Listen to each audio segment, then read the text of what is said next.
Assalamualaikum warahmatullahi wabarakatuh. Halo pemirsa, selamat malam. Senang sekali saya, Ahmad Abu Zar, kembali hadir menemani Anda dalam Breaking News edisi kali ini. Dan seperti biasa, saya akan menemani Anda selama 5 menit ke depan, menyajikan berita menarik seputar kegiatan pembelajaran jurnalistik yang berlangsung di pertemuan ke-6 hari ini.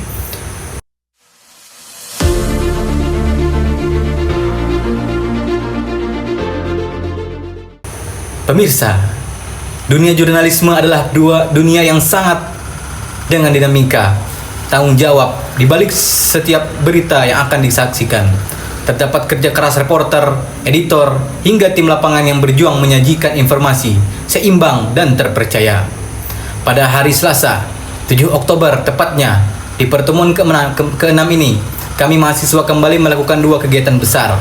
Kegiatan pertama adalah praktik simulasi jurnalisme, tawuran, dan kegiatan kedua adalah mempresentasikan kelompok bertajuk Melihara Dunia Jurnalisme Investigasi.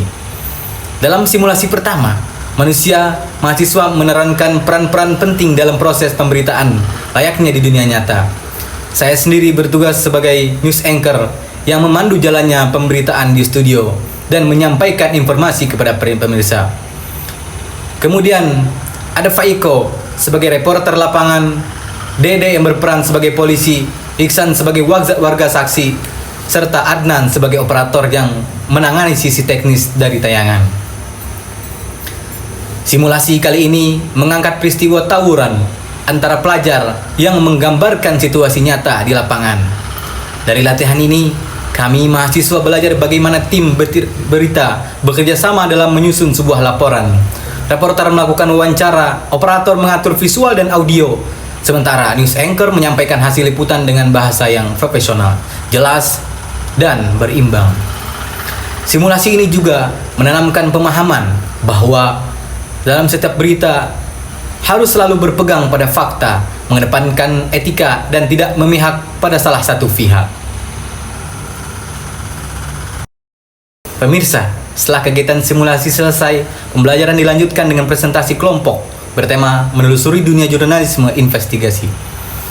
Acara ini dipandu oleh Nur Nabilah sebagai moderator dengan 5 pemateri utama, yaitu Ilyas, Patan, Nawal, Najwaun, dan Tori, yang masing-masing membahas bagian penting dari topik jurnalisme investigasi. Pemateri pertama, Ilyas, menjelaskan tentang pengertian jurnalisme investigasi. Menurutnya, jurnalisme investigasi adalah bentuk jurnalisme yang berfokus pada pengungkapan fakta yang tersembunyi yang memiliki kepentingan publik.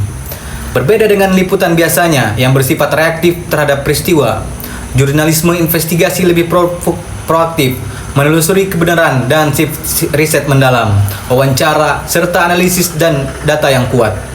Tujuan utama dari jurnalisme investigasi adalah untuk mengungkap hal-hal yang ditutup-tutupi seperti kasus korupsi, pelanggaran HAM, atau skandal lingkungan. Pemateri kedua, yaitu Patan, membahas sejarah berkembangan jurnalisme investigasi di dunia dan di Indonesia. Ia menjelaskan bahwa jurnalisme investigasi mulai berkembang di dunia barat pada abad ke-19 ketika media berperan sebagai watchdog atau pengawas kekuasaan. Jurnalisme investigasi mulai menonjol setelah era reformasi ketika kebebasan pers dijamin oleh undang-undang.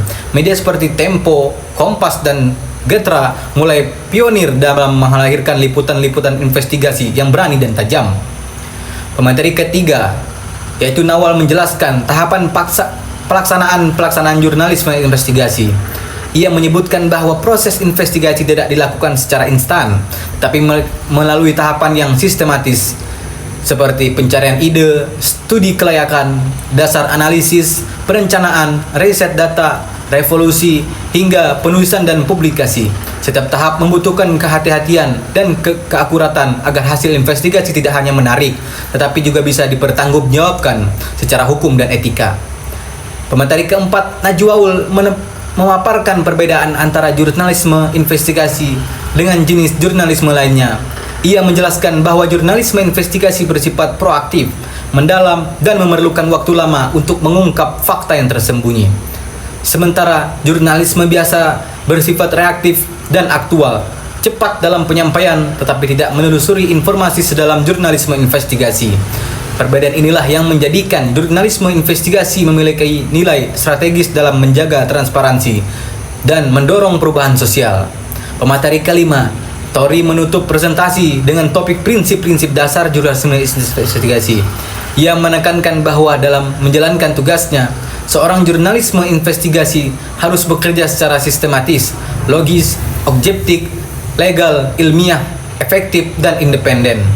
Selain itu, penting juga menjaga kerahasiaan informasi serta membangun jaringan yang luas agar setiap laporan investigasi memiliki dasar yang kuat dan kredibel. Demikian breaking news edisi malam ini. Saya, Abu, mengucapkan terima kasih atas perhatian Anda. Tetaplah bersama kami karena saya akan kembali menemani Anda dalam berita-berita inspiratif dan edukatif lainnya. Sampai jumpa, selamat malam, dan wassalamualaikum warahmatullahi wabarakatuh.